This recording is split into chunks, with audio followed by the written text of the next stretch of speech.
You want to go too? Or whatever, puppies.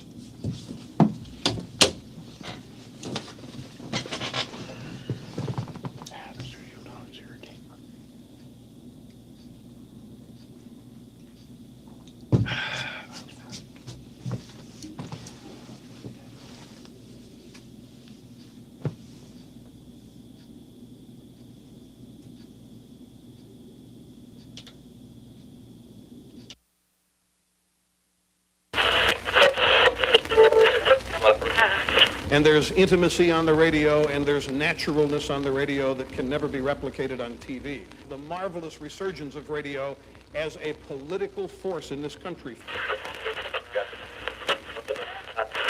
News-related radio programming is evolving. There's a huge hole in our dialogue that can be filled by the synthesis of traditional radio and the freedom that comes from a live podcast. You're about to experience Cowboy State Politics live. Here we go.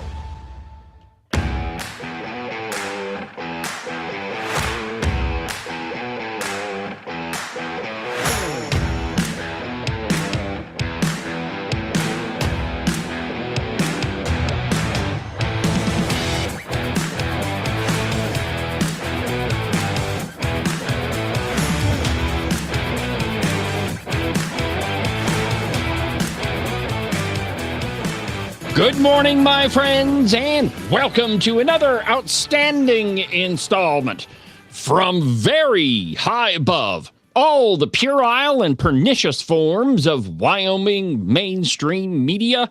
This is Cowboy State Politics. I, of course, am your illustrious host, David Iverson, firmly ensconced behind the silver Cowboy State Politics microphone and broadcasting to you from the base of the Bighorns at the Cowboy State Politics Studio in Sheridan, Wyoming. Good morning, my friends, and welcome to the program. Happy Friday. It is Wyo Rodeo weekend in Sheridan, which means that the entire town of Sheridan is shut down. Well, I shouldn't say that. I mean, there's a few businesses open, but really you can't go anywhere.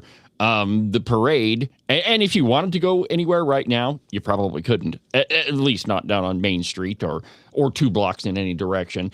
And there's no way that we would have made it to the downtown studio this morning, which is why we're here in the home studio with the studio dogs, which, you know what? I actually enjoy being in this studio, especially on Open Line Friday, because it makes it way easier for me to respond to any of your comments.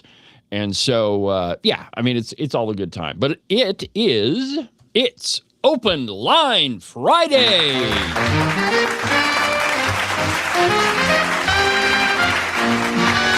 That's right, my friends. Open Line Friday on Cowboy State Politics.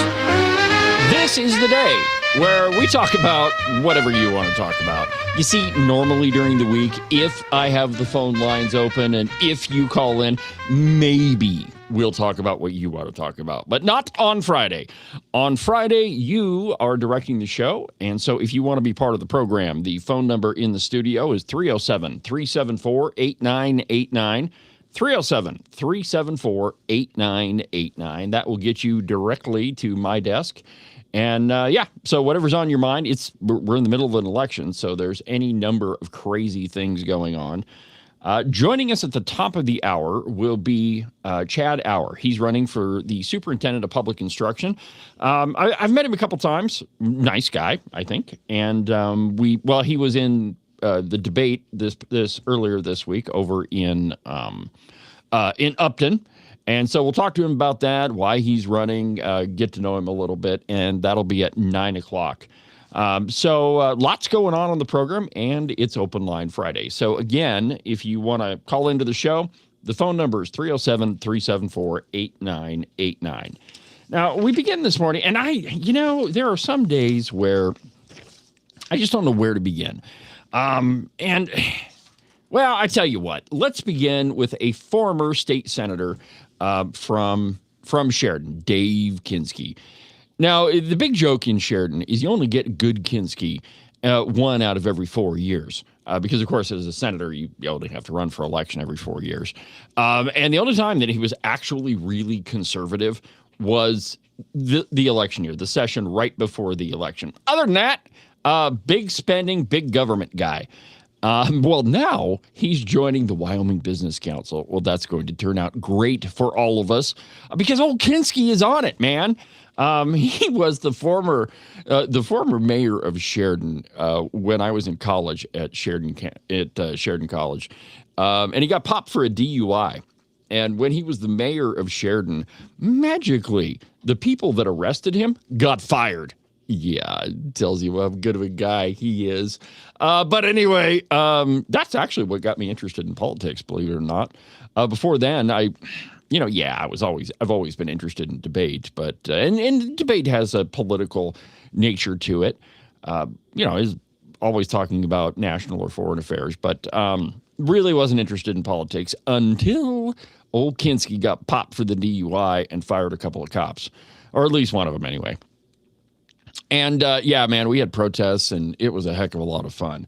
But now he's joining the business council. Apparently retirement was just way too much free time for him.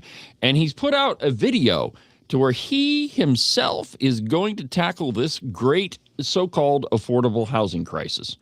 The truth is, my friends, that we do not have an affordable housing crisis. We have and I don't even know that it's a crisis at all. We have a lack of houses.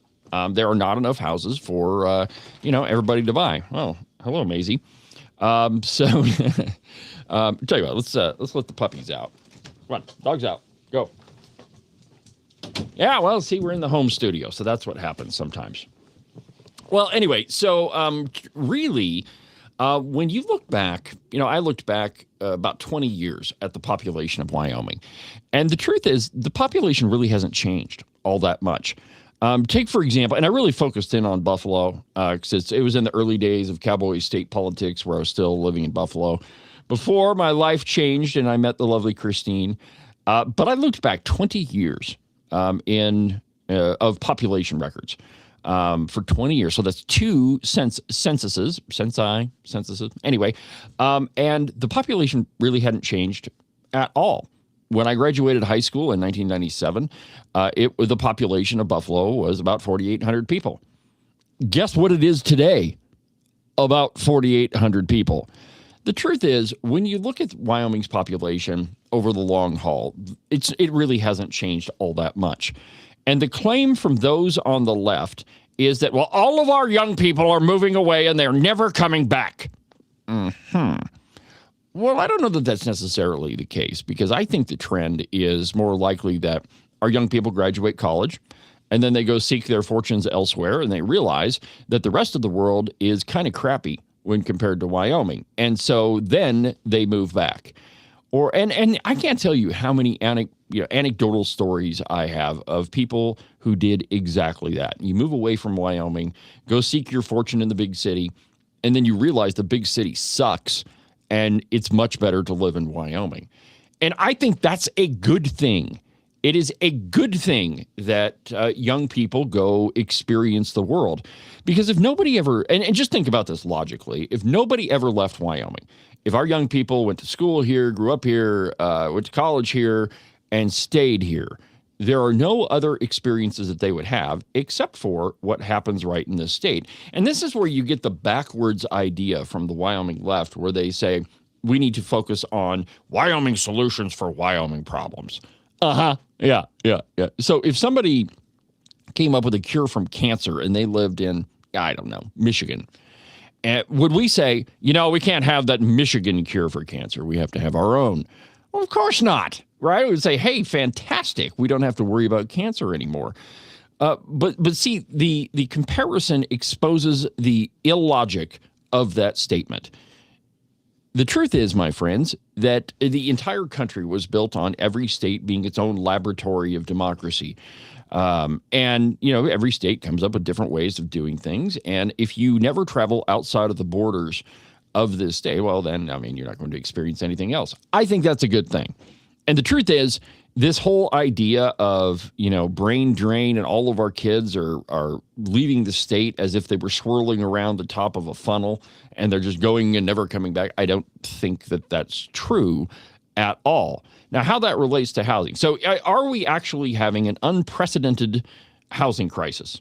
No, we're not. If you go back to the early 1980s, Wyoming's economy was in a really big slump. In fact, the whole economy was. It was right after the Carter years. Reagan had just become president, but, as we all know, you can't, just because you change a president doesn't mean that you change the economy. But the whole country was in kind of a big-time recession. Now, I remember this because my parents were trying to buy a house. I was really, really young at the time. But even today, if you talk to my parents, they will tell you that the house that they bought was the only house on the market in Buffalo, Wyoming, in whatever year they bought it, 83 or 84 or whatever it was. Now, wait a minute. We're in the middle of a recession. Things are not good in the state. People are not making a heck of a lot of money. And the truth is, nobody really had any money in the 1980s. Well, maybe for Donald Trump did, but anyway, you would think that if the logic of the Wyoming left holds true, there should have been a plethora of houses, and yet there weren't. Well, one thing that has never changed about this state is that it is a pretty desirable place to live. There's no crime to speak of, really, because like 1 in 4 people you meet on the street is packing a gun. You would be really dumb to try to break into somebody's house, probably end up on the business end of a 12 gauge. But there's very little crime. With pretty small communities. There's Casper and Cheyenne, but even so, those aren't big cities like Denver or New York or Austin or any of those. They're still pretty small.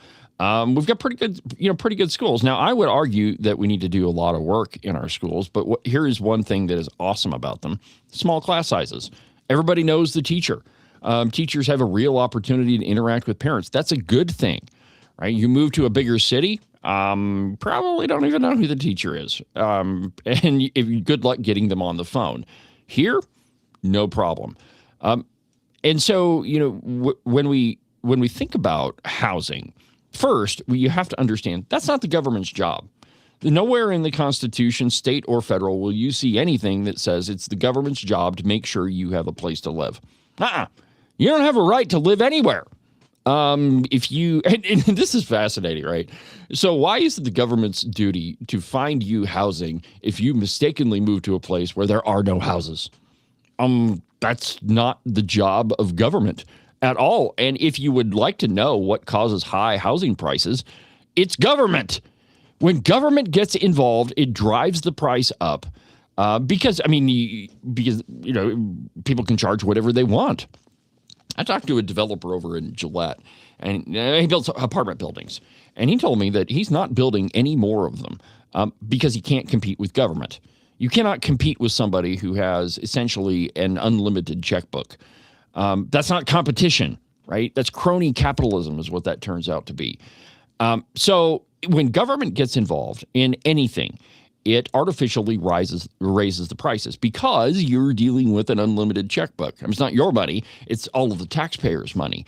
But the results in the market are essentially the same because you can charge whatever you want, because you don't have to worry about meeting the bottom line. You don't have to worry about being under budget. You don't have to worry about making money because that's not the role of the government either. And so anytime we suggest that perhaps government ought to fix the housing crisis, first you have to say, is it a crisis at all? And the answer to that is no. Because if Wyoming is a welcoming state to business, if we have low taxes, which, in some places we do, not property taxes, but in other places we do. We don't have a state income tax. It's really easy to open and run a business here. And so, yeah, it is a welcoming environment for business. And so if a big corporation wants to move here, like, I don't know, a gun company, well, then they're going to they are going to plan for their own workforce. You're not going to move a big giant company from one state to another unless you've researched it and you've figured out a way that you can provide your own workforce. And if a company wants to move to an area, they're going to make sure that their employees can live there, whether it means employee housing or maybe they build an apartment building or maybe they subsidize, but whatever. But government doesn't have any place in any of that. Well, now Dave Kinski, former state senator Dave Kinski, who's only conservative 1 year out of 4, which, by the way, the big joke in Sheridan was in an election year. Kinski would get up and he would give these fiery speeches about conservatism and how we protect our guns and protect our way of life and all that stuff. And everybody would sit in the crowd and say, "Who's that guy in the Dave suit? What did he do with Kinski? Because this is not normal Dave Kinski." And so what you're seeing right now from him, and I'm going to play you a video from him in just a second, is the real Dave Kinski. The big government needs to be involved in everything.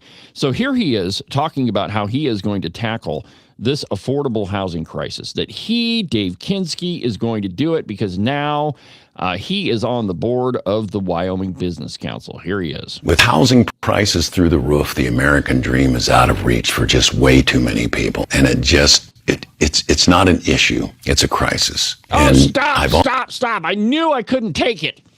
The American dream is not out of reach, Kinski. Oh, my God.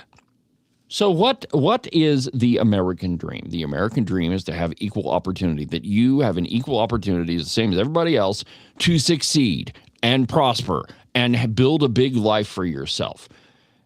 Housing, yes, the ability to buy and own property is part of the American dream. But as I mentioned before, what is an impediment to that? Government. Anytime you have government involved, it jacks the prices of everything up. That doesn't, and if there is a shortage of housing, that doesn't mean that it's a crisis, nor does it mean that it's a problem that the government can solve. More than likely, it is a problem that government created.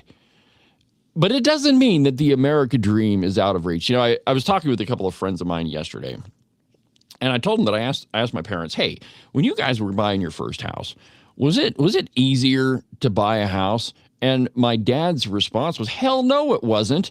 Interest rates were 20%, and nobody had any money. So you had to save your money for a down payment. And he said, most people had roommates, that left college and then hook up with a couple of other couples, or, at least one couple, and then rent a house together, and then you'd work and save enough money for a down payment, and then you would go buy a house. It is no different now than it was 20 or 30 years ago. Now, inflation has gone up. This is true. Your dollar is not worth as much as it was before. But that doesn't mean that it's any different, nor does it mean that the American dream is out of reach for most people. That is an absurd argument.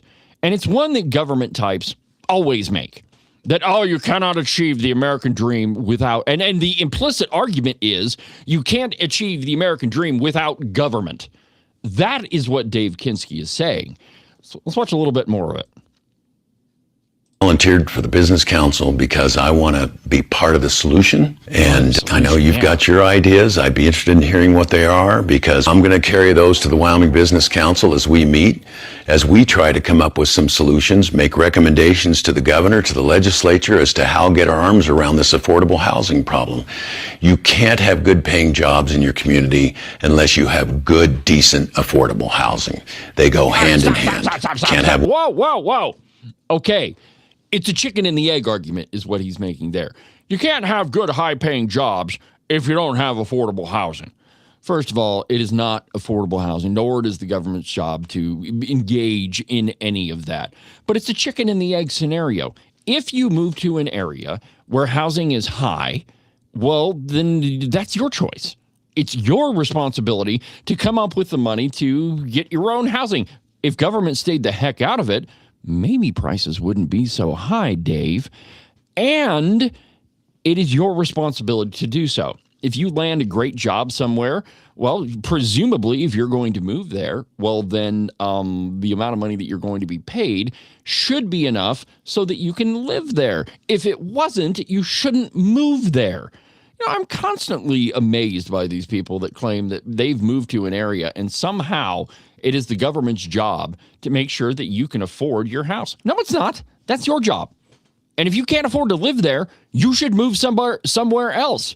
I mean, there's nothing in this world that makes that unfair or wrong. I mean, it is a fact. It is an economic fact. If you can't afford to live somewhere, you shouldn't be living there. The government doesn't have any place in it. And if there are high-paying jobs there, then you should be able to live there because it's all supply and demand, my friends. If it's a business and you have to have employees, you're going to have to pay the employees a requisite amount to stay employed there. And that's going to have to include enough cash for them to live on. Right? And that's how you figure out your economics when you're deciding on whether or not you can employ somebody. That's how the darned thing works. But when you inject government into it, you either do one of two things. You drive the price of housing up because government is involved, or B, you inadvertently depress the market because employers don't have to pay enough because you're picking up the bill for their housing. It is absolutely stupid. The only thing we need to do is get government out of the way and let the free market take over. Now, let me address one thing. I mean, I am hearing more now than I ever have in my life. I would say not even critiques of capitalism. I would say ignorant and broad brush attacks on capital. Well, it's these evil rich guys, these business owners. They just make all the money and they don't pay their employees. That is bullcrap, my friends. The truth is, in most businesses, the profit margin is so low that it is balanced on how many employees you have. And if you're down an employee, it means you're going to make less money. And it is, and secondly, if you're the guy that owns the business, that's yours, right? You built it. You're the one that put out the capital. You're the one that put in the hard work. So you're damn right you deserve to have the profits out of it. Now, you probably can't run your business without employees, and if you're not paying a good wage, you're not going to have any employees anyway. But you notice what is not involved in that whole conversation? Government. Government has no place in the free market. And when I hear folks say, "Oh, it's these evil rich people," no. It's not. Have you ever worked for a poor person? Ever in your life have you worked for somebody who is dirt poor and is living hand to mouth? Have you ever worked for a person like that?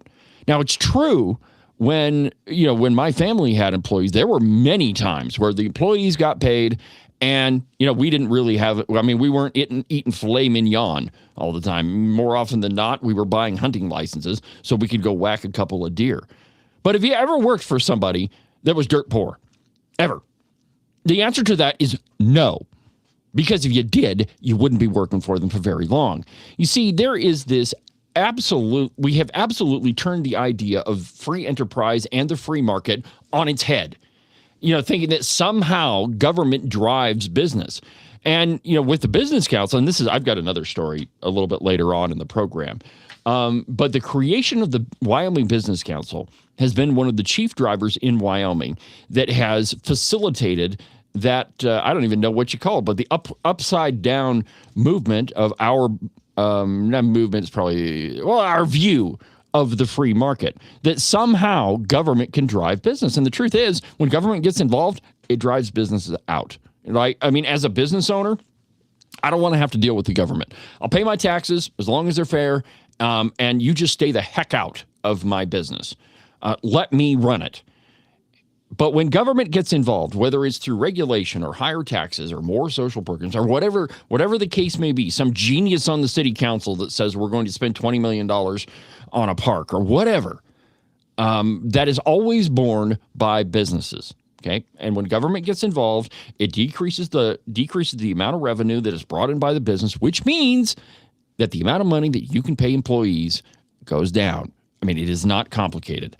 Let's listen to more of Mr. Not So One without the other. I have my ideas. I'm sure you have yours. I'd appreciate hearing what your thoughts are on the subject. We need everything we can at the table to try and figure out a way to fix this thing. All right, so the implication is that there is something that needs to be fixed. You remember what he said? We all got to come together so we can get our arms around this thing and we can figure out how to fix it. Well, that presumes that there's actually a problem with the free market. Now, the only problem with the free market right now is that government is in the middle of it. That's it. That's the only thing that you need to get your hands around. I mean, story after story after story about the Wyoming Business Council is that it is just crony capitalism. There's one on the Open Range Record right now about Melvin Brewing, how we spent over $4.5 million to build that brewery. And they didn't even pay. They didn't even hire all the people that they were required to. In fact, the city council said, "Yeah, we don't have to do that. Yeah, we're not going to hire all those people." And now our investment, taxpayers' investment, is on the block for $10 million. Now, where is that $10 million going to go? Guarantee it's not going back into the Wyoming taxpayers' pocket. Nope, it's going straight into government coffers because we stupidly built a private business on top of public property. And so now that whole brewery, which, by the way, why are we involved in making beer anyway? Government beer is going to turn out just like government cheese, bad, and nobody's going to buy it because government sucks at everything else, and I'm pretty sure they suck at making beer. But the point is that every time the Wyoming Business Council gets involved, well, I shouldn't say every time. There are successes, okay? The business park here in Sheridan is probably like the one success they've had. But every single time I hear about the Wyoming Business Council, there's something shady going on there. Either it's a stupid project or they've wasted a lot of money or, I mean, it's government monkeying around in the free market. Every single time there's a problem with it. You want to get your hands around this affordable housing thing, Dave? And by the way, again, you are welcome to come on this program. I would love to sit down in the studio with you for a half hour, a whole hour, 45 minutes, whatever. I'll give you the whole 2 hours if you want and talk about how government has screwed everything up and how, the government is always looking to the solution of the last problem that they created. And that's the only thing that you're seeing here, my friends, is government created a problem. So now they've got the solution, and their solution is always more government and more of your money. It always works out that way. All right, we're going to take a quick break, and when we come back, we're going to go to the turkey vulture. Yeah, more Wyoming Business Council stuff. These people just can't stop going after the Freedom Caucus. Why? Because they have the answer, and it is get government out of the way. Back in a minute.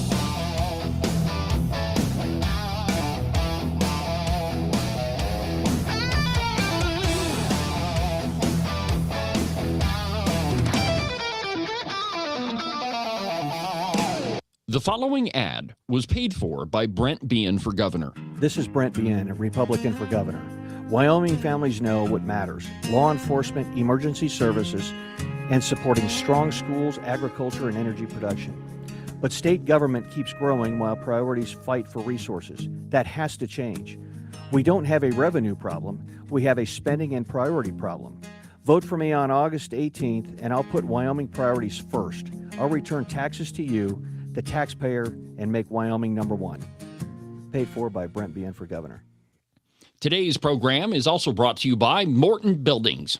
If you're in the market for any type of building for your property, you need to call Marcos and Jesse at Morton Buildings. Their phone number is 307-674-2532. They're the best in metal building construction, and they've been doing it longer than anybody else around. So it doesn't matter if it's a garage or a barn or maybe something bigger, like a roping arena or maybe a giant warehouse for your business. The two guys you need to call first are Marcos and Jesse. Again, their phone number is 307-674-2532, or you can check them out on their website, mortonbuildings.com.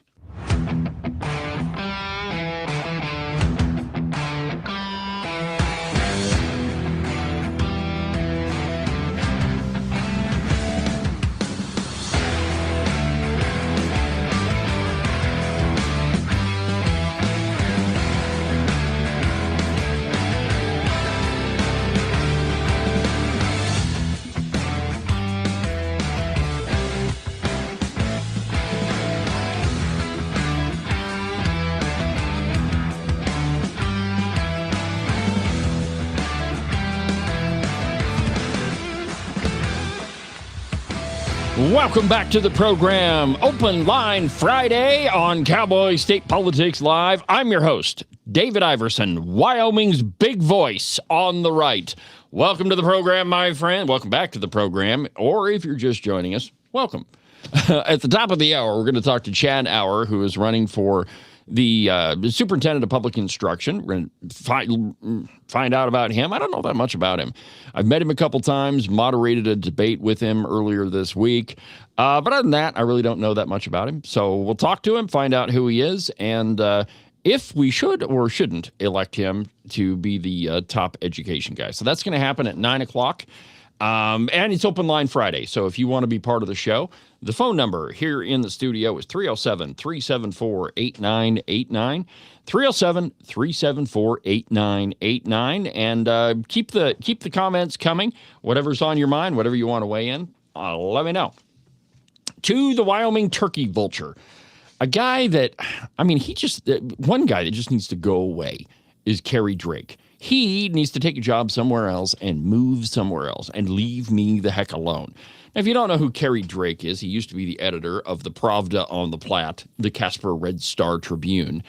And now he writes for an opinion column for Wyopile. And it invariably gets published elsewhere.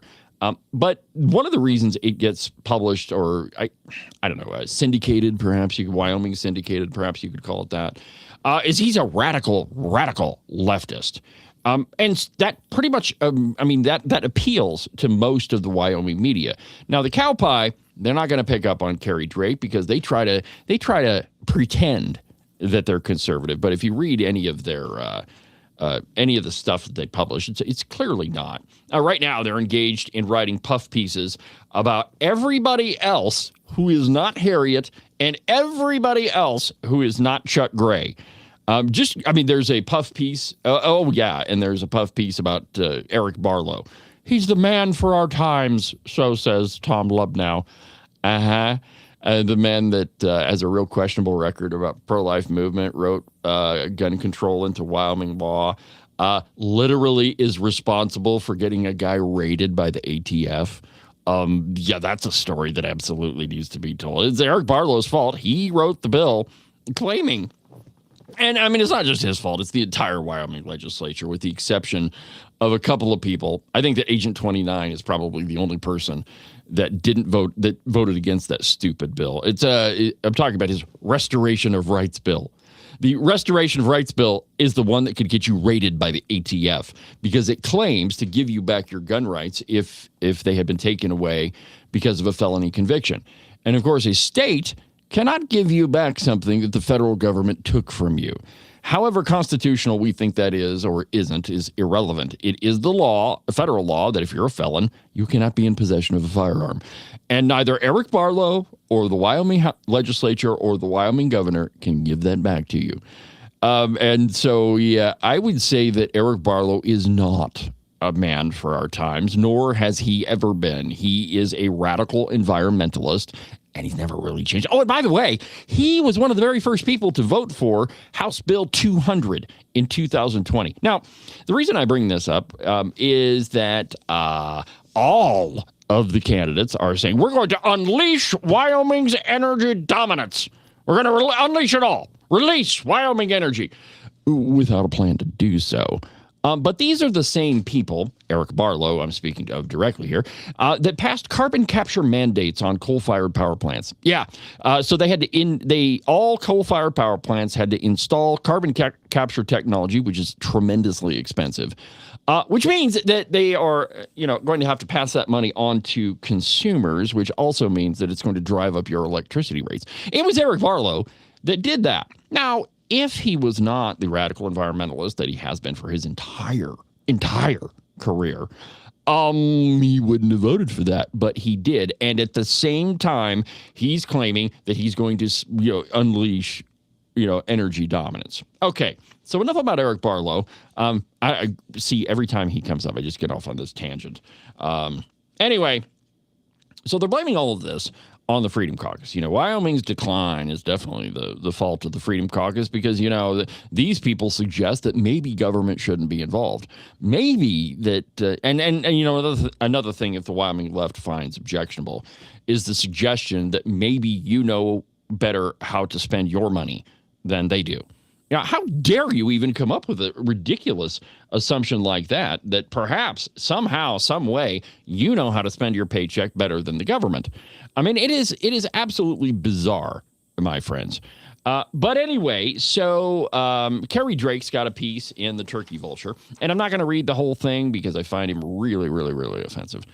But here's what he says. Quote, before the Joint Appropriations Committee voted to defund the Wyoming Business Council, Pendergraft said, quote, it's not the government's role to build infrastructure. That's not what he said at all. In fact, what he said is there are other programs that do that. This is not the job of the Wyoming Business Council. Now, while we would agree that infrastructure is necessary, I mean, that's actually the role of government, right? But that is not, I mean, there are other duplicative agencies that do that very thing. And so we shouldn't create another one to funnel more of your tax dollars into infrastructure. And what that, honestly, your community should pay for that. I get it. We have direct distribution from the state that goes to all of the municipalities. But really, you should pay for it. You know, and now if you need a loan to do that, fine. You know, matching funds or whatever. You know, perhaps pass a ballot proposition, pay for it, tax, whatever. But it should be up to your community. That's not the responsibility of me in Sheridan to have to pay for a water line in Burlington. I mean, that's not my job. That's their job. Now they get a direct distribution from the state, but it's not really my job. So Kerry Drake continues. Quote, leave that to the free market. Leave that to the businesses to develop that, he said. Now, Kerry Drake is notorious for taking people out of context, which is what he did here with Agent 29. Leave that to the constituents that want those things. That's the argument that I'm making right there. That if you want to build a water line in Burlington, that's not up to the citizens of Newcastle. Newcastle is never going to take advantage of the water line in Burlington. If Burlington wants a water line, they can figure out how to finance it. We don't need the rest of the state to cover it, nor should the Wyoming Business Council be involved. Durrell said that many examples across the state indicate that the state's minimal investment in infrastructure is working against Wyoming. No, it's not, and we don't have a minimal investment in infrastructure. It's that your community needs to support itself, and if there is something that needs to be handled in that community, be it a sewer line or a water line or, I don't know, maybe you have a bridge failure or something. Well, those are things that you can't budget for. Those are extraordinary circumstances, acts of God, as they might refer to them in private business. But that's up to that community. That's not up to the people of Cheyenne to pay for the water line in Otto, which I don't even know that Otto has water lines. It's a really super small town. But anyway, the point is that Ken is right. Those projects need to be left up to that community. And why should people who are prospering in one community have to spend their hard-earned tax dollars to help out some other community? There is a reason, and this is a difficult argument for many people to accept, but I'm going to make it anyway. There is a reason that a lot of people don't live in Otto. Could be that it's out in the middle of nowhere. Could be that it's not a real happening spot. It could be that it's pretty close to Cody. But for whatever reason, a whole bunch of people don't live there. And so to try to force the issue into smaller communities, that is, well, you don't have enough business, so we need to spend taxpayer dollars, we'll get businesses there, and we'll make your community grow. Well, there was a reason that people moved away in the first place. And instead of just ignoring that fact and trying to shove through government programs to make your community succeed, perhaps maybe what we ought to do is recognize the fact that there's a reason why people don't live there, because maybe the place sucks. But whatever the reason is, we need to accept that instead of trying to force it. A great example of this is all the business parks that we've built across the state. Wyoming Business Council. They built one in Thermopolis that's never been used. Why? Because businesses don't want to move to Thermop. For whatever reason, it's not an attractive place for them to set up shop. There's a business park in Buffalo, which is a really beautiful place to live, but they've never had a business on it at all, period. And so, maybe we should examine why that is instead of trying to force the issue. Drake continues. If the free market system works so well, why don't companies just come here on their own and create a thriving economy? That's not happening, and it's the Freedom Caucus's outdated economic theories that are hurting Wyoming, not the Business Council's approach. So the outdated economic theory that Kerry Drake is referring to is the one of the free market, that if government stays the heck out of the way, the market will operate just fine. Supply and demand, the good businesses will prosper. The ones that are not so good will go away. But it is not an outdated economic theory. Supply and demand, the free market, it is almost an economic fact. What Kerry Drake is referring to is Keynesian economics. Now, let me explain what this is. So John Maynard Keynes believed that government could stimulate the economy by just printing money and spending it. The whole idea of it, if you print a whole bunch of money, this is the stimulus package, George Bush, all of this. But the theory goes that the government can print money, inject it into the market, and that will, because people have more money in their pocket, it will induce them to spend money. And according to John Maynard Keynes, you could print as much money as you want. Deficits didn't matter to him because he said, quote, "We'll all be dead when the bill comes due." So this idea that you can stimulate an economy has been proven wrong over and over and over. You know what happened during the stimulus? People started stashing money because why spend it when you're getting all this free money? Or, you remember when George Bush said, yeah, buy a new car or the terrorists win? I mean, a lot of people made fun of him. I'm sure Saturday Night Live had a great reel about that. But it is not an outdated economic theory. Good businesses prosper, bad ones do not. Hardworking people generally are successful. Lazy people are not. If you have a good product that people want to buy, they'll buy it. If you make a substandard product that is not as good as the other one, it's kind of crappy, less people will buy it. I mean, this has been an economic fact since the beginning of civilization. If you have a better tomato than your neighbor, more likely that you're going to spell more of your tomatoes than your neighbor will. I mean, this is not rocket science. But Kerry Drake believes in the idea of government stimulus. So what is the Wyoming Business Council doing? They're taking your tax dollars and spending it in communities with operating under the theory that if they inject more money into your community, it will induce you to spend more money or induce companies to spend more money. It is Keynesian economics. It's stimulus based. Instead of just allowing the free market to operate. Now let me answer Kerry Drake's questions here. Why aren't businesses moving there? There's an economic reason for it. Maybe there's not enough employees, which is a problem with the whole state. And so really the only solution you're going to get for that one is to bring a whole bunch of people in, and that one has worked out fabulously because the population of Wyoming has really not changed appreciably in the last 20 years. It's not that it isn't a great place to live. I love it here. It's because we have a lot of winter, and sometimes it's sort of inhospitable. But there are a number of reasons why some businesses won't move here, any number of which could be the deciding factor. One of them could be that you have way too much government. But if you let the free market operate, those businesses that do want to come in will. Now, I have no problem with advertising. I think that that's great. I think that we should market Wyoming to other businesses. Hey, this is a great place to come set up your shop. Why don't you come on? What I am not in favor of is any sort of government subsidy like the Wyoming Business Council provides. See, what Kerry Drake is saying is that the government is going to inject a whole bunch of money, and the way that happens is they're going to give it in the form of tax breaks, or they're going to pay for infrastructure so the business doesn't have to. Hey, listen, set up a warehouse outside of town, and we'll pay for the road to get there, and we'll pay for the water line to get there, and we'll pay for the sewer line to get there. Oh, yeah, and by the way, we'll also pay for some housing for your people. You just have to be here. See, all of that is a government subsidy. It doesn't really matter what form it comes in. It's all a subsidy, and it all depresses the economy.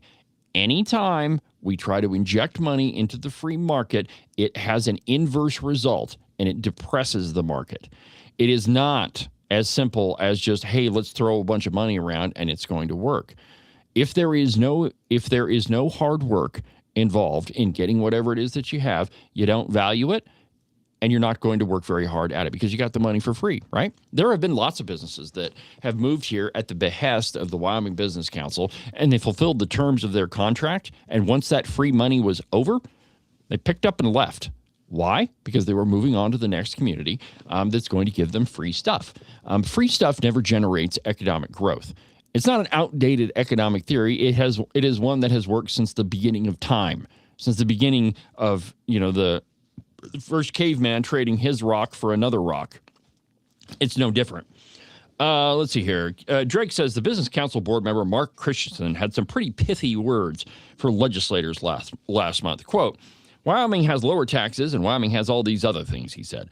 But that's not what drives people, like what drives the quality of life. I feel like sometimes we don't address the hard problems. So what are the hard problems, Mr. Mark Christensen? What are those? So what he's probably going to say is, well, they don't have housing. Well, that's not the government's job. That's your job. It's your job to find a house, your job to find a place to live, your job to work hard and pay the rent or pay the mortgage, whichever the case may be. It's not anybody else's job. That's yours. And to suggest that it's the Wyoming Business Council's job, that's just flatly absurd. See, what we're dealing with here, my friends, is a radical inversion of how government ought to work. Now, the Business Council was created in 1997, I think, somewhere around there, with the belief that if you inject money into the market, that will spur economic growth. When absolutely that's not true at all.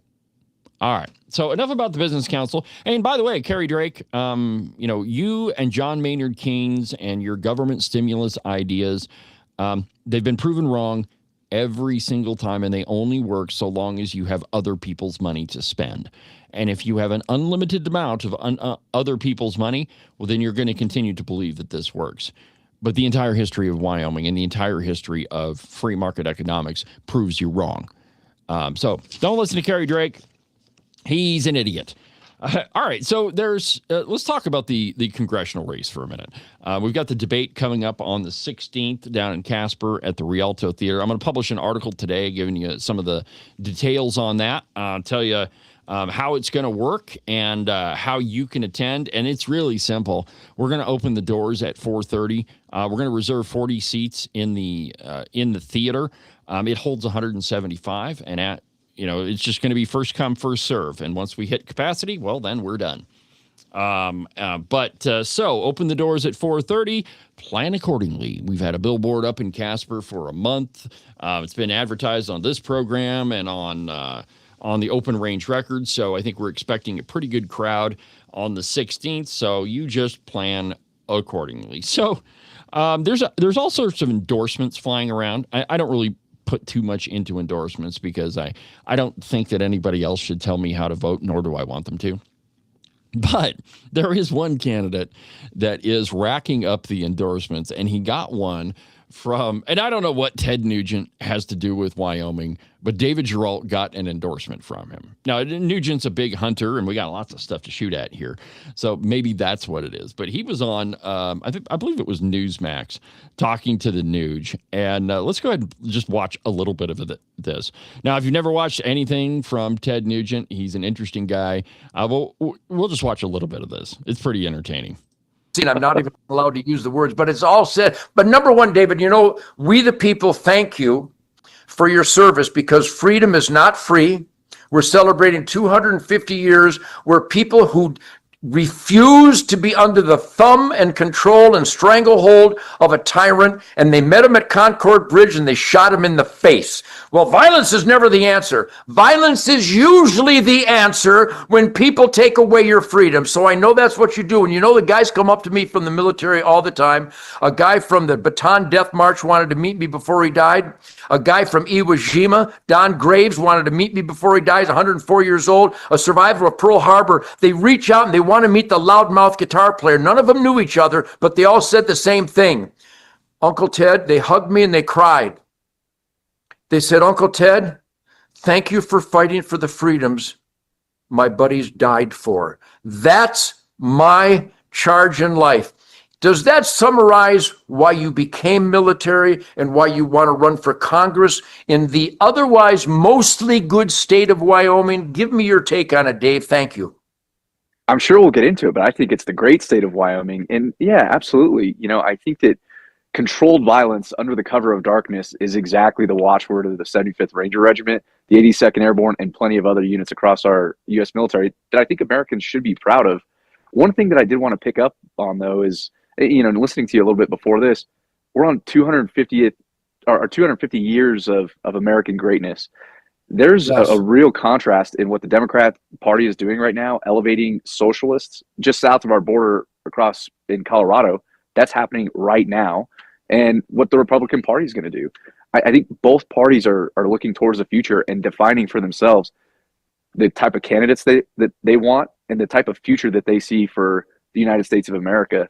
Here in Wyoming, speaking with voters across the entire state, what we want is a future of freedom, opportunity, and the same foundation and roots that have made this country great for 250 years. We want to continue to experience and enjoy that for the next 250 years. So, and I'm sure we'll get into all right. Well, there's David Geralt on with the Nuge. You should go watch it. I mean, it's if you just search Ted Nugent, David Geralt, you can find it. But pretty entertaining. But I think that it would be kind of hard to be on a program with Ted Nugent, or it'd be difficult to get a word in edgewise. But the question is, how much do endorsements figure into a Wyoming election? I think the answer to that is to look to the Superintendent of Public Instruction race in 2020. 2022, rather. Megan Felder did not have the Trump endorsement. In fact, Brian Schrader had it. And Megan Felder ended up winning that race. So now, granted, Trump 2022 is not Trump 2026. I mean, big difference there. Went through the whole 2020 thing, but still, I mean, I think it was pretty valuable. Did that big rally for Harriet down in Casper. So, I mean, I think it's kind of hit or miss. And, so David Geralt, I mean, he's racking up a bunch of big name Republican endorsements, but here's the problem, I think, that a lot of them, and we're probably going to talk to him on Tuesday, I think, before the debate down in Casper. But I think one of the problems is a lot of those endorsements aren't coming from people right here. Now, we learned during the 2024 election that celebrity endorsements, I don't know if they really played too much into it. Or it could be that most of those celebrity endorsements went towards Kamala Harris and the Democrats. And, I mean, there's a real movement in this country where we don't really care about the Democrats. We care in so much as beating them. But we really don't pay a heck of a lot of attention to people that tell us to vote with the Democrats, because we know what that's delivered to our doorstep. Radical policies, higher taxes, taking away our guns. I mean, the list is long and distinguished. Now, the people that have endorsed David Geralt, I mean, they're all big time Republicans. You can't get much more America-loving conservative guy than Ted Nugent. And I know that once I tell, Mr. Iverson, that would be the slightly older version of me with a slightly larger nose, if that's possible. But when I tell him, hey, the Nuge endorses David Geralt, it's probably going to have some influence on him. But I don't know how much influence that has in the state. Now, if we switch races for just a minute, I think one of the really smart things that Brent Bean did when all of these endorsements were coming out for Megan Felder and Barlow, and Brent wasn't getting any of them, he went to normal citizens and said, hey, endorse me. And so on social media, there was just a flood of what I would term citizen endorsements. And I think that it kept the buzz up enough to say, well, hey, man, everybody can endorse everybody. That doesn't mean anything. Just because you like a candidate doesn't mean that I'm going to, and it certainly doesn't mean that I should vote for them just because you think I should. And so I think that the influence of endorsements in this election is going to be kind of limited. From here to the primary day, you're going to see a whole bunch of endorsements, a whole bunch of them. And I think if you are a candidate that's working hard, that you're everywhere, that you need to be, that you're making appearances, that you're shaking hands and you're kissing babies, and you're doing all the things that a candidate should. If you get another endorsement, well, then that's going to help you. But the endorsement just in and of itself is not really going to do it. And I think a good example of that is look at the governor's race. Okay, Megan Felder has the Trump endorsement, but I don't think that alone is going to carry her over the finish line, simply because there are other people in the race, Brent Bean, who's more conservative than Megan Felder is, and certainly more conservative than Barlow. Now, all the lefties, Gail Simpson. Oh, let me show you this one. Yeah, I got to show you this. Hold on here. So all the lefties, of course, who were they endorsing? Well, Barlow, of course, because he's going to be. If you love Mark Gordon, you're going to love Eric Barlow. I mean, there is no question about that. Let's see here. Yeah, see, I don't know why it does this, but we're going to have to do this little, so let me just show you this real quick. The screen will look a little strange until I can show it to you. Here it goes. Okay. There we have it. Gail Simmons and Eric Barlow. Look at them in their pink. Aren't they sweet? Oh, I got to tell you, Eric, I think that Gail Simmons might be the kiss of death for you in Sheridan County anyway, and maybe the rest of the Wyoming. But I guess this is a cautionary tale of if you're a candidate, who you allow to endorse you. Because, if you're endorsed by Tom Lubnow and Gail Simmons and may as well throw Liz Cheney on top of it, I see no reason why you should expect to win the election. It's absolutely absurd. All right. Well, anyway, there's David Geralt and the Nuge. I personally I really do like David Geralt. I think that his difficulty is his name recognition. Okay. So he's not really been involved in Wyoming politics because he was off, serving his country. I get that part. But your name has to be kind of household if you're going to win a statewide election. And I think that's the big challenge for David Geralt. Now, other people, Chuck Gray, Steve Freeze kind of has the same problem that David Geralt does, that he's relatively an unknown. Now, just because you have name recognition, so too, that doesn't mean that you're going to win the thing. You can spend a whole bunch of money and be statewide. Don't want to mention any names, Reed Reisner, but you're probably not going to win. So the point being is that it has to be the whole package. And just because you've got an endorsement, however cool it is, I mean, you got to love Ted Nugent, but that's not going to be enough. I mean, you've got to be the candidate that's out there shaking hands and kissing babies and doing all the things that a candidate is going to do in order for that to work. But still, man, super cool, David, that you got an endorsement from Ted Nugent. We're going to try to have David Geralt on the program on Tuesday ahead of the debate. So we'll try that. But let's take a quick break, and in a minute, we're going to talk to Chad Auer. So back in a minute, my friends. Open Line Friday on Cowboy State Politics. Call me, 307-374-8989. Back in a minute.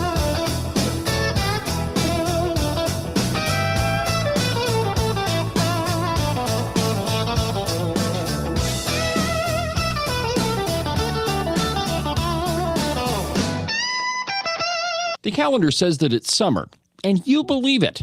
Oh, that's just so cute. But you obviously haven't lived here very long, have you? And you probably think that the weather is just going to continue to warm up. You don't have to worry about snow or ice or 30-degree temperatures anymore.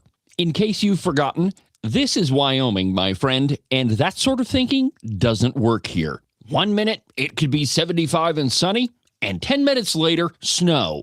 Whatever the weather, you need a pair of socks that'll keep your feet cool and dry even on the hottest of summer days. And if you happen to run into that spring snowstorm, you'll stay nice and toasty warm. Well, your feet anyway. To get you a pair, go to the website, thebuffalowoolco.com. Trust me, you won't be disappointed. These are the finest socks that I've ever put on my feet.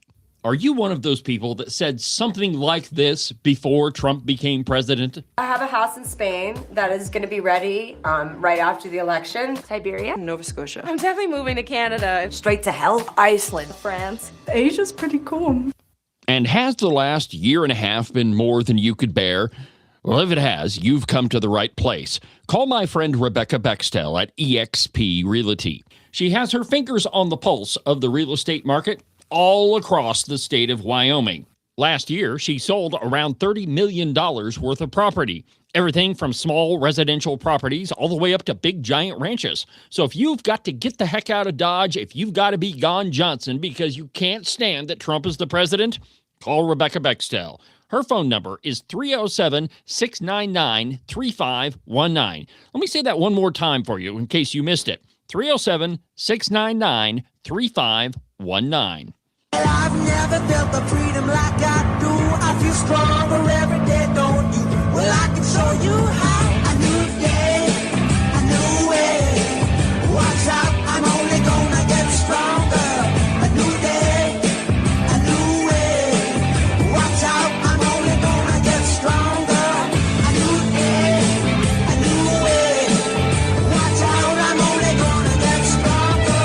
A new day, a new way. Watch out, I'm only gonna get stronger. I've never felt the freedom like I do. I feel stronger every day. I'm only gonna get stronger. Stick it in your ear, cow pie. This program is getting stronger way faster than you wanted it to.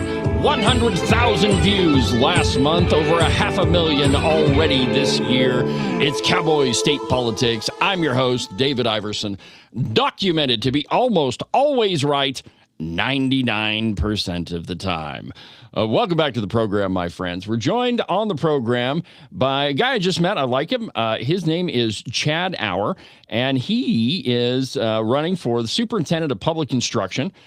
Chad, how's it going this morning? Good morning, my friend. It's long overdue. I should have been on this earlier, but that was my fault. Thanks for having me on. I'm doing pretty good. Right on, man. Well, so I'll give you the treatment that everybody gets on this program. Introduce yourself to my audience. Tell us who you are, where you came from, all that stuff. Yeah, you bet. Chad Auer. I'm running for state superintendent. I started out as a mediocre teacher and became a principal, a district administrator. Was able to work in 2 state departments of education, Wyoming and Colorado, and held leadership roles in both of those. Also served as a mayor and volunteer firefighter here in Wyoming, and a senior policy advisor to the governor, was a deputy superintendent, chief of staff for Superintendent Schrader when he was here for a year. I don't know. I went to UW Law School at the age of 48 after, having a career in education and community service. And my wife and I, we live here in Cheyenne. We have 3 kids. We're empty nesters. We have our first grandchild is on the way here, gonna be born probably next week. And I'm running for this state superintendent thing. I'm sure you have some questions for me, but I do. I've got quite a few of them. First one I want to ask though is you did a debate earlier this week over in Upton. How do you think it went? Well, I love those debates. I thought it went great, and but I guess I'd like to know what you thought, and the voters, of course. But this campaign for me has been it's been awesome to go around the state and get to visit with people, whether it's in the forum like we had in Upton a few days ago, or coffee talks, or meet and greets, or whatever. Just getting around and talking to people and answering, or at least working through hard questions. And you had a lot of them the other day. I did. And you know what's interesting about being the moderator is you write questions and you think, okay, this one is going to spark some debate. It's got to, right? Like, there's no question people are going to argue about this. And then you ask it, and it goes an entirely different direction than you think it's going to. And the hard part for me, I do this program 4 days a week. Like, I don't get to respond, right? I don't have a mute button. Well, sometimes I have a mute button, but I can't push it and say, no, you've got that all wrong. This is the way.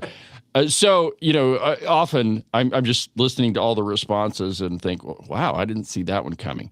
Now, I want to ask you a question, and I had Tom Kelly on the program yesterday, and I asked him this very same question. Yeah, I really like him. Super intelligent guy. You got to talk to him about his family sometime. I've gotten to meet some of his family, and what a great group of folks. I mean, he is a super talented guy. But so are you. I mean, accomplished. So here's the question. So one of the questions in the debate was, and I think the statement was that teachers should be evaluated and held accountable by performance-based metrics. And what I was getting at is, look, man, every other employee in the world, and I don't care what industry it is, can be evaluated on their performance. And so why can't we do that with teachers? So I thought a lot about that question on the way home for a variety of reasons. And it's just I think it's a dynamic and important question. So a topic, and it isn't simple. So in short, though, I agree with you that, all of us, no matter what, if we're a firefighter, if we're a law enforcement officer, if we're employed in private business or as an attorney or as a teacher, educator, we all have, there's expectations for outcomes or a physician or whatever. And my wife is in healthcare. And so, she is certainly judged on or in part evaluated on the effectiveness of her ability to help patients get from point A to healthier. Right. And I think the same applies to educators. And I, over the years in my experience in education has been, certainly there are those who resist that idea. All three of you did the other night. Well, yeah, in part, I tried to get in there some conversation about some metrics and growth. For example, growth being the best or one of the key ones, I think, for educators to be measured on. Meaning, like all of us in education, if we can, regardless of where students start, if we can help them get to grow, and certainly we would love to have that growth curve be exponential or as steep as possible. But nonetheless, we certainly don't want them to regress or stay flat. And there are some school systems around the country, David, as you know, and we all, any of us that spend time thinking about education policy, we know there are some systems in this country that are absolutely stagnant. They're resistant to change. They're resistant to accountability, and they're resistant to really anything that any of the outcomes that we would like to see from our public school system. So to your question, I think it's dynamic. I think that there's also an oversimplification to say, well, we should just pay teachers based on their students' YTOP scores or whatever. Yeah, I don't think that would work. Yeah, I agree with you, and I think that there's a lot of lazy thinking when it comes to education policy, and some folks who support or are proponents of like a pay for performance metric. In theory, they like that idea, but they don't roll up their sleeves and do some deeper thinking about, well, so what does it actually mean to, what are the metrics? What are the ones that make sense? Because like in healthcare, you don't have control over all of your patients' decisions outside of the clinic or the hospital or whatever. But nonetheless, when they do show up sick or in need of some health care, your job is then to take them from, like I said, point A to healthier. Similarly, with educators, we don't have control over all sorts of metrics or all sorts of variables, but we do have control over how much growth and are we helping students get from a point where they start to a point of better, more proficiency, et cetera. So let me ask where I was actually going with that question. And again, I probably overthink things. Certainly I did during the debate, because I was hoping to have the discussion of, look, this is a complicated problem, right? It is not just your kids graduate, therefore you're a good teacher. I've heard that argument on the floor from one of your opponents, by the way. Hey, we have our graduation rates are top in the country. This is amazing. We're at the best schools. No, that doesn't say that. What that says is you have people that are graduating. That's the only thing that tells you. Right. You have, okay, so how many kids, in your school stay the whole 4 years? I'm sure that figures into it. How do your individual kids perform on the SAT or the ACT? How do they perform on the YTOP? And so what I was hoping I would hear is, look, this is something that's complicated. And let me give you for instance. All of us have a credit score. And there are a whole bunch of things that go into your credit. Your income to debt ratio, how often you pay your bills. Do you have a creditor that you're having an argument with? But everything involving your finances shows up on that credit score. And granted, some things you don't have control over. Maybe you lose your job or whatever, but that figures into it, right? Because you can't pay your bills. But in the end, we finally get a score, and whether it's 780 or 480, it tells financial institutions, okay, this is a good bet or not. So what I was hoping is I would hear, look, there's a lot of different things that go into education. We need to include all of them, and eventually, yeah, we can evaluate a teacher. What do you think? No, I agree with you. I think that the more, I was going to say, the more sophisticated that tool, the better. Sometimes I want to put a little footnote on that, though, is that sometimes we make the simple unbelievably and profoundly complex for no real good reason. Wait a minute. You're not suggesting that we get government involved and it makes it complex, are you? Right. Yes, I think I am suggesting that, but no, I agree with you. I think that there's a lot of hard work that needs to go into this, the equivalent of a educator's credit score when it comes to education. But at the end of the day, we need to be able to find a way to evaluate whether or not our public school system is producing citizens that are prepared for self-governance. Our republic needs that. And there's obviously a whole bunch of discussion about what that actually means, but it also means we need to be producing fellow citizens that can productively participate in our free market economy, which means they have to have personal agency. They have to have the skills that they can leverage to be producers, not takers, or at least hopefully the majority of them, right? I would like in theory. You're right. Get that as close to 100% as possible on the producer side, but contributor side. But anyway, but I also would say, like you had mentioned and highlighted, is that number of days in a classroom is not necessarily the most sophisticated metric of whether or not we as a system have achieved our goal. Yeah, no, I think it's far more complicated, but like I said, I don't think the answer is you can't evaluate teachers. I think that's crap. So what is the job of the superintendent of public instruction? This was a good question. We kind of talked about this a little bit the other night, or at least I highlighted it a little bit. The job of, my Constitution here, state Constitution, it talks about the job, and anyway, I'm not going to read it to you, but generally speaking, it is general supervision of education, public education.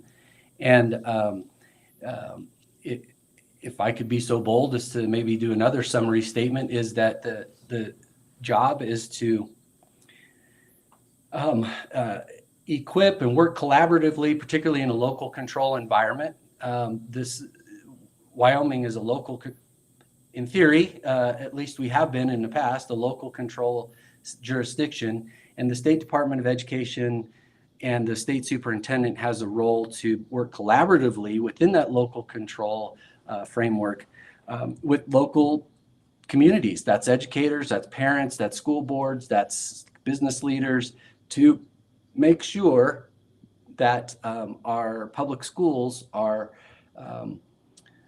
fulfilling the mission for all kids, or to the best of our ability for all kids. So And I want to say something about what the role is and what it's not. It's not a bonus legislator.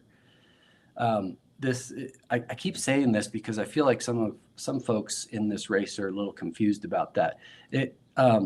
This is not a bonus member of the Joint Education Committee. It's not a bonus member of recalibration. It's not a, I'm telling you what it's not, but No, that's fine. You're just not another legislator. You're an executive branch agency leader, which means you have to be able to manage the State Department of Education, which is one of our largest state agencies. And so you have to understand human capital strategy. You have to understand the relationship with the federal government and the dollars that flow and all the strings attached with those, and making sure that we're distributing those according to the letter of the law. And we have to navigate those strings. Certainly you engage with the legislative process, the legislature, but you do so as an executive branch member. And, there are a lot of specific duties that are assigned to the state superintendent. Statute, I think it's like 40 some statutory. It's a lot. Directives. Yeah. Yeah. And and we know that those of us, you yourself that are engaged, and many others in Wyoming, I'm happy to hear and learn that this idea that unless it's specifically articulated to the state superintendent, it's not your job, right? You're hemmed in on purpose, because the state superintendent in Wyoming is not above local control. Okay, let's talk about that for a minute. Yeah. So we keep hearing, all right, so first let's define our terms, okay? What do you mean by local control? Yeah, what I mean by that is that local, for example, curricular decisions, but also the management of local education agencies, LEAs, are that the power to make those decisions is empowered in local school boards, parents, community members, and the education, the superintendent, and the school apparatus, I guess, itself. Okay. So, yeah. So what do you as the superintendent do when you have a locality or an entire state that is not following a directive from the legislature? Now, let me define that for you a little bit. So 2 years ago, we passed an 8.5% raise for everybody in the school. The janitor, the teacher, superintendent, everybody got an 8.5% raise. And that was given to school districts in a block grant. I mean, the bill actually says a raise. And so that money's given over. And there was only one county that actually did that. Now, I've looked into this and I don't buy it. Well, we gave them extra benefits and whatever. Extra benefits do not fill your gas tank, nor do they fill your refrigerator. The bill says raise. It doesn't say benefits. And only one school district did it. So when you have school districts, and that's just an example, when you have school districts that are just not following the law, what do you and with respect to local control and all that, but what do you as the superintendent do when you've got a school district, or many of them, that are just flouting Wyoming law? I think that's a very fair conversation and point to make. And what I mean by that is that, so the state superintendent, this is how I would approach those issues. And there is an Accountability Act, and there's some law about, how we, quote, hold schools accountable from the state level. But generally speaking, we at the State Department of Education can and do collect data. We collect data on how the financial resources are being spent, as well as academic achievement pieces and follow up on special education, compliance with IDEA, et cetera, et cetera, et cetera. So I think it's important for the state superintendent, and in Wyoming particularly, and the Department of Education, to provide local leaders with data, because I do believe that it is critically important that when local control is working, let me say it this way, when local control is working, they are holding districts accountable for the requirements that are afforded to, or that are passed on to them from the legislature in that block grant model. But I get it. There's a tension, right? I mean, taxpayers deserve a return on the investment of tax dollars. I definitely believe that. And taxpayers, or I guess the legislature in this particular scenario, has an interest in making sure that when those block grant dollars are sent to districts, that they are being spent in accordance with, the I don't want to say strings, but you know what I'm saying, with the way they're intended to be spent. It's a tension though, because in reality, it's not one size fits all. And I agree that there are pieces and parts and nuances in each community. But we have to just strike that balance, and the Department of Education plays a role in providing, at the very least, we provide local jurisdictions with data that they should then use to make decisions. And sometimes those decisions are financial, and sometimes they're curriculum, sometimes they're programmatic, sometimes they're personnel. It's okay. Let's talk about one. Let's talk about a difficult one. I'm sure you are aware of all of the problems happening in the Sweetwater County School District number 1 with Rock Springs. Now I've read but not all of those documents, because frankly I couldn't stomach them. But I've read about half of those documents that were released. And the best way that I could describe, and I've interviewed at least one of the parents involved in that whole thing. And the best way that I can explain it is that you are dealing with a group of parents that are broken, that they have been complaining for years about how their special ed, or special needs. I don't really like the term special ed. I never did when I was in school, but their special needs children have been taught, and there were multiple failures at multiple levels. The local control did not work, and so those parents appealed to the state. And this might be a bit of an unfair question, but that's kind of what I do here. What would you have done differently in that situation? You're the superintendent. Just give me one or two things that you think you might have done differently that may have helped. Sure. No, I have quite a bit of experience in part of my state Department of Education experience was in IDEA and dealing with programs designed for students with special needs and all of the nuances of that. But specific to your question, what would I do differently, or I don't know, maybe how I would approach it if something similar happened. Let me say that. Well, one thing I would say is that especially the delivery of services to students with disabilities is, man, it is a hugely regulated, and you talk about strings from the federal government. There are so many strings, and there's a lot. Okay, and this isn't an excuse. It's just a lay of the land, kind of an observation. At any given time, we are, in some instances, knocking it out of the park as a state, and in other instances, in any given moment in a day, we're kind of on this, the spectrum of hitting it, and sometimes it's hard. Sometimes we don't have enough teachers applying for those positions, and so districts are making do with what we have. And anyways, my point is that I'm not under the illusion that we're hitting 100% all the time. But when we're not hitting it, we have to be responsive to the needs of those kids and those parents. And we have to the Department of Education in Wyoming, the state education agency, has to be a reliable partner with those districts and with those parents to be responsive to needs and concerns.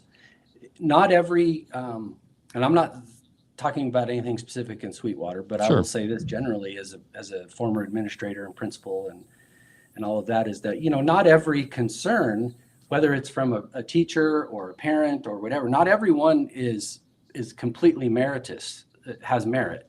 But the due process requirements that we investigate and we think through that helps all of us do our best. The complaints or the concerns that are raised by parents and, like I said, or educators or whatever party is involved, the process is designed to help us all do right by these kids. And we can't be afraid of that process, and we have to engage in it. Sometimes it's like the courts, sometimes cases are brought that are, I don't know, some are frivolous and they get weeded out, but others are important and others are really important. The point is that we have to methodically and judiciously, when it comes to students with special needs and IDEA and the Department of Education, we have a duty to work through those issues in a methodical and predictable way, applying the law, applying the Constitution, and most importantly, applying the best interests of these kids. So our system needs to work through that process. Fair enough. I would love it if we didn't have to do it in the media, but because I don't know, it's difficult, but it's tough, man. Like, and I'll just tell you, like, I got that whole package of documents sent to me, and admittedly I did not get through all of it because I just couldn't. And so early on, like, I'm like turning pages and I was pretty shocked at what I was reading. And early on I was like, you know what? I'm just not going to release this at all. We can talk about it in general. We can talk about difficult situations in education. But, the truth is that none of these problems we're talking about are easy. They're all hard. And the solutions we come up with, in government, the only tool you have is a hammer. And if that's the only tool you got, every problem you see is a nail. And that we know that the real world doesn't work like that. So I've got just two more quick questions. You were working in Colorado before Wyoming. Why'd you leave Colorado? Yeah, we left Colorado because we missed living in America. Number one. Fair enough. Our kids were, I was term limited as a mayor, and our kids were in middle school, high school age, and we had an opportunity to move if we wanted to. We could obviously stay, but our kids, every time they wanted to move or suggest a potential place to move, they had to do their research and come to the table with, tax rates and cost of living and quality of schools. Yeah, you're not a teacher, are you? Right. And, once we ruled out things like Disneyland and all that kind of stuff, Wyoming just kept raising to the top. And, I had roots in family ties here, but also some of my formative years were on a Montana cattle ranch. And anyways, I'm familiar with Western America. And like I said, Colorado used to be awesome, but we've kind of lost that state. And so Wyoming just kept raising to the top, and we then decided, let's go up and visit some schools. And we visited schools, and we were blown away. We were so happy. We were able to, our kids were able to do 4-H and FFA, and we raised cattle and horses, and we made a conscious. We chose Wyoming. For the reasons that I mentioned before. And so that's cool. What we did. Yeah. All right. Last question. Give me your 1 or 2 minute elevator pitch and tell my listeners how they can get a hold of you if they want to talk to you. Sure. Well, first of all, you can get a hold of me, 307-231-1235, direct cell. I'll pick it up. If I can't, I'll call you back, or you can go on the website, auerforwyo.com. But yeah, if I wasn't in the race, I think that Wyoming would be left with two traditional choices. One is, just embalm the status quo. We're fine. Just give us some more money, and everything's beautiful. And then there's this other choice. If you didn't like that one, the other traditional choice is, well, let's just burn everything down. Let's just completely dismantle public education, and let's see what happens. And I think both of those are inferior choices, because I believe that we can stand on a good foundation in Wyoming public schools. Now, I've been all around the country and visited schools around. That's not the case in every jurisdiction. Wyoming is uniquely strong when it comes to public education. But we also have work to do, and the world's changing. So I'm the candidate that recognizes that we have a strong foundation on which to build, but we have to be courageous and embrace the future. We can do that thoughtfully and without, I think the best way to respect our foundation, frankly, is to thoughtfully move forward. It's hard. I'll be honest with you. I'm trying to carve out a space here that's kind of uncharted territory. And, there are some groups that are like, oof, no, I'm going to go back with the status quo, the good old boys. And then there are other folks that are kind of inclined to go a different direction. But yeah, that's my elevator pitch, is that this is a unique choice. Chad's a unique choice. And I embrace that. So, well, and it's a unique election, I think. And in many respects, I think those same similar choices are all over the place. I kind of describe this election as the Empire Strikes Back.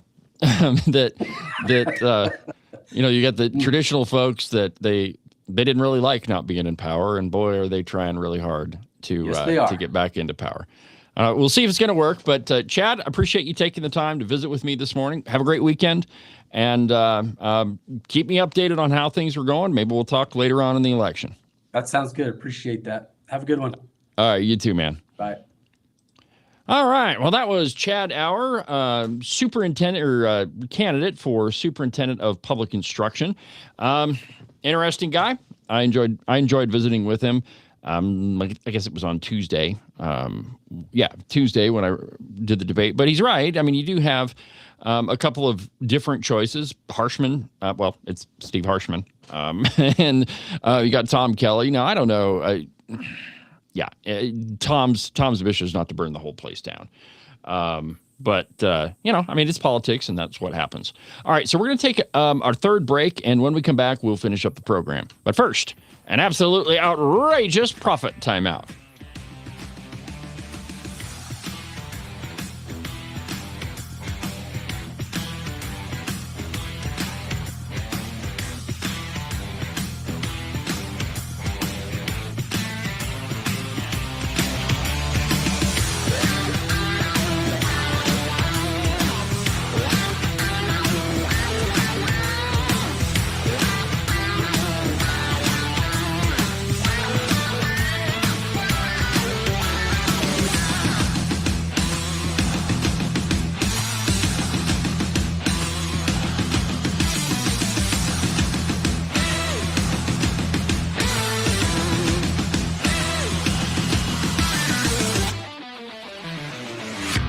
Are you sick to death of being told what to think? Maybe you don't even realize that it's happening.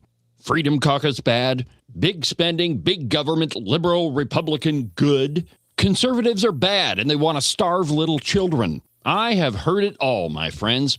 We are way past the time when the news was just the news, if it ever was. But wouldn't it be nice if you had a news platform that was at least honest about what they were telling you? News on the news page, opinion on the opinion page. That's exactly what the Open Range Record is. Go to the website, openrangerecord.com. News, analysis, opinion, and investigative journalism. One more time, that website is openrangerecord.com. You can listen and watch Cowboy State Politics live on YouTube, Facebook, X, and on Rumble every Tuesday through Friday from 8 a.m. to 10 a.m. Pay attention to all that other block-headed, Borg-like so-called news if you want. But if you want to get the real story, watch Cowboy State Politics live. And now, back to the program.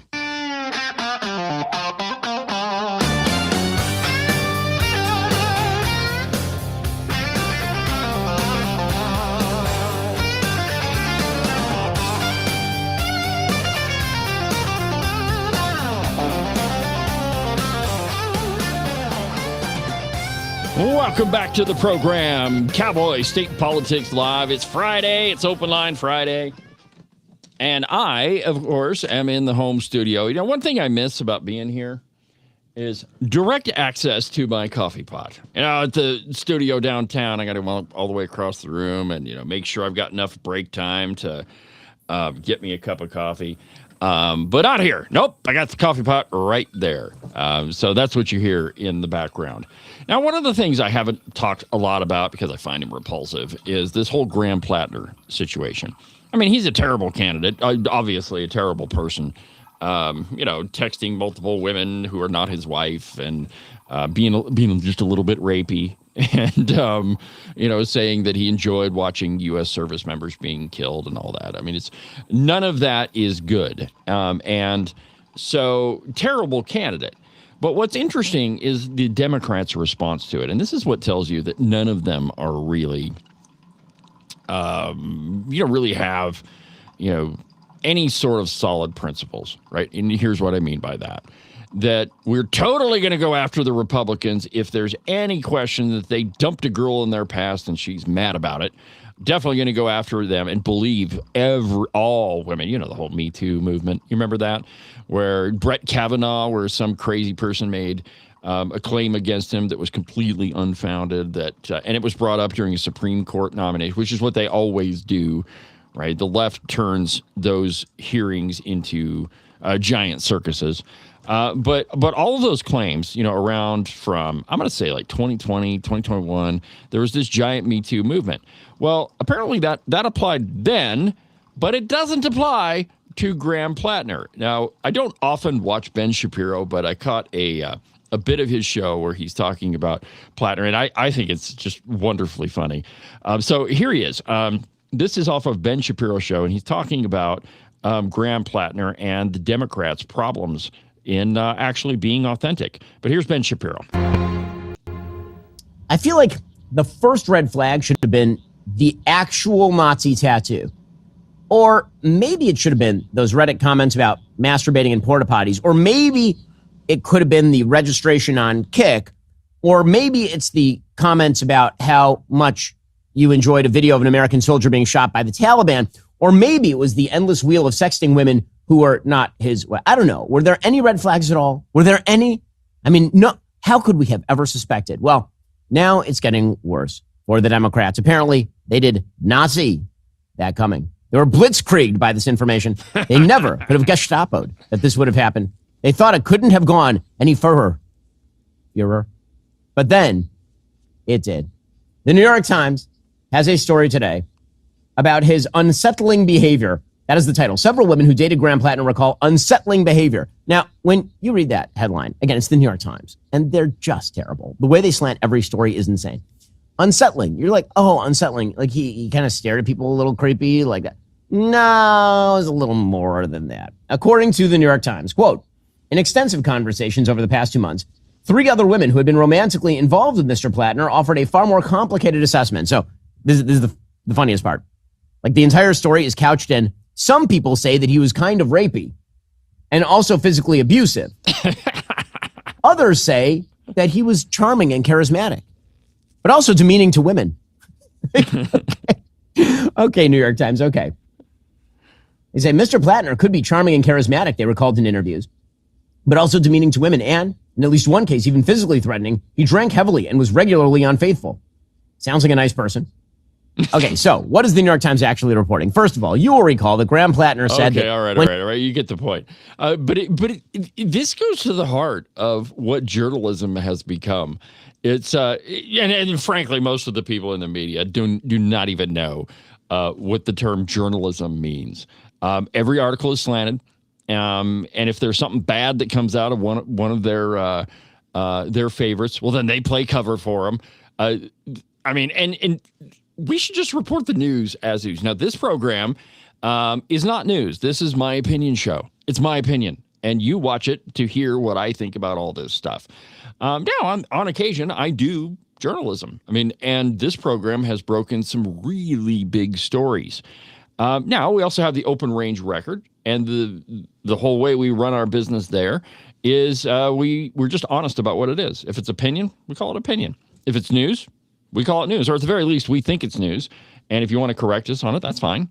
We'll take another look at it. But just be honest about what it is, and don't claim that when you're writing your opinion that it's somehow news. And many of the drive-by media people in Wyoming, they've resorted to what I think could best be described as arrogant opinion, not journalism, which I know that doesn't make sense, but neither does their reporting either. But when you're writing just puff pieces, now, okay, so let's talk about that. On occasion, I think that you should run a profile piece on somebody that you think is interesting. We've run several. In fact, I've got one in the can right now with First Lady Jenny Gordon. She's a really interesting person, very nice person. I don't know about her hubby.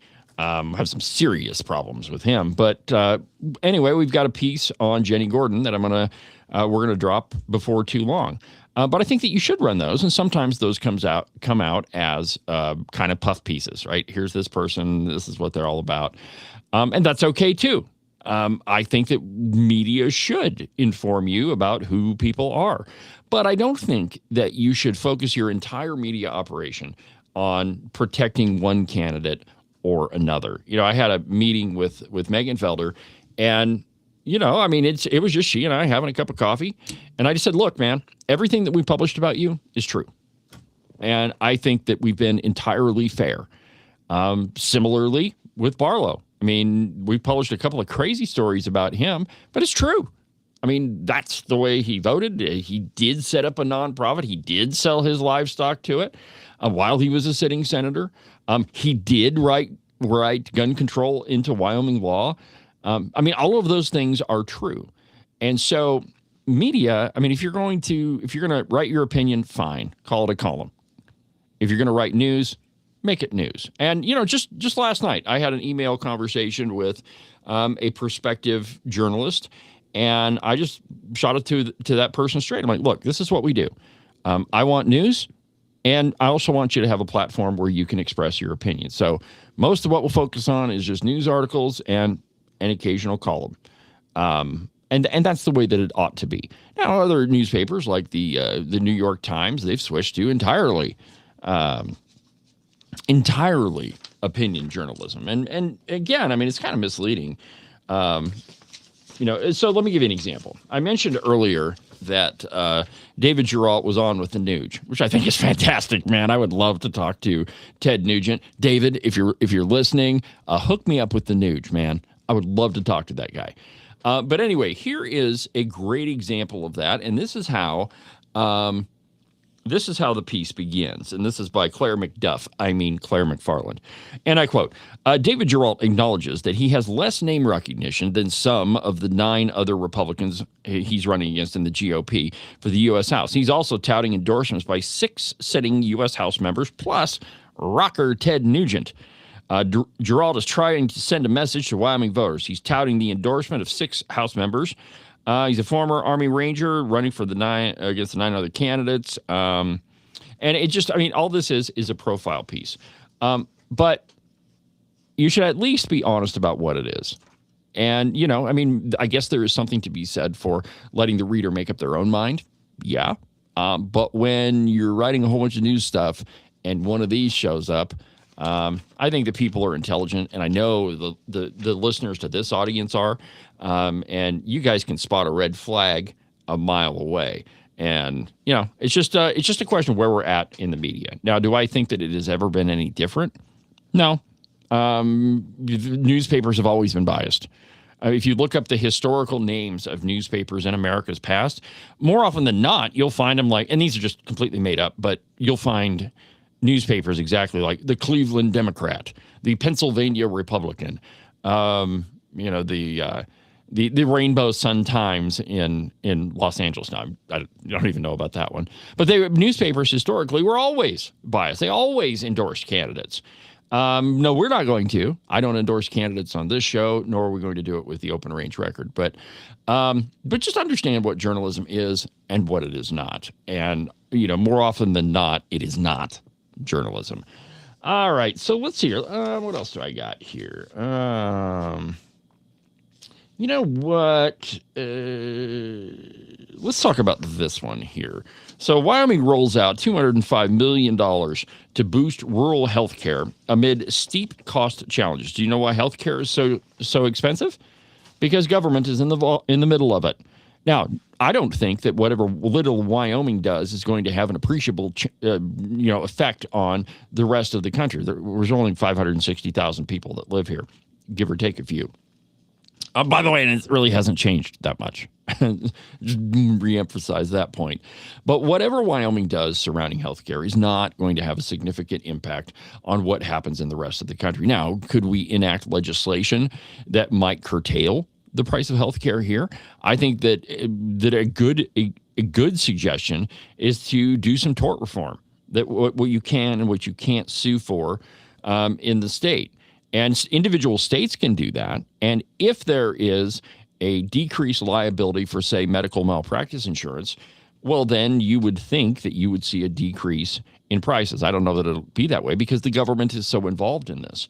And certainly Obamacare didn't help. But here in the Turkey Vulture, they're saying that we got this $205 million, and that's going to help healthcare. From Wildpile, and I quote, the Wyoming Department of Health is inviting hospitals, emergency responders, education programs, and other healthcare service. Education programs are not healthcare service providers, by the way. Hate to tell you that, Katie Klingsporn.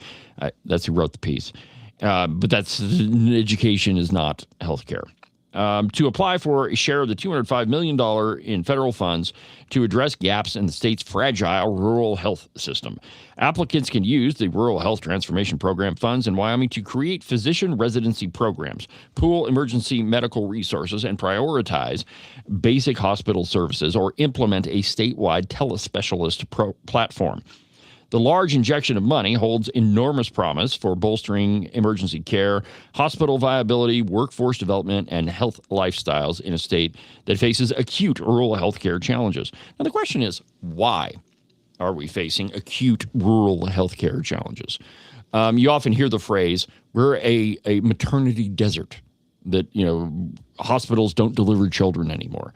Well, part of the reason is that you have government involved, that the Wyoming Department of Health has become so huge and that government has become so ubiquitous that, of course, prices are going to go up and specialists are going to move elsewhere. But just injecting more government money into it is not going to solve a problem. I mean, if you think that throwing a giant bucket of cash at a problem is somehow going to solve it, it's not. Rather, you have to look at the root causes of what that is. And one of those is insurance. The other is government intervention. And until you can get those two things out of the way, not going to help. You're just going to throw more money at it. And really what it's going to do is increase the cost.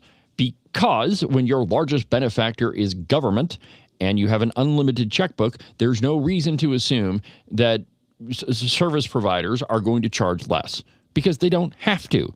And because you're going to pay whatever it is that you have to get health care. Whatever treatment that you're going to get, that's what you're going to pay. And so this whole divvying out a couple $100 million, not going to have any sort of result at all. All right, let's see here. I've got a couple of other articles that I was going to hit this morning, but they're kind of downers, and I don't want to leave Friday on a downer. So I think we're going to call it for today.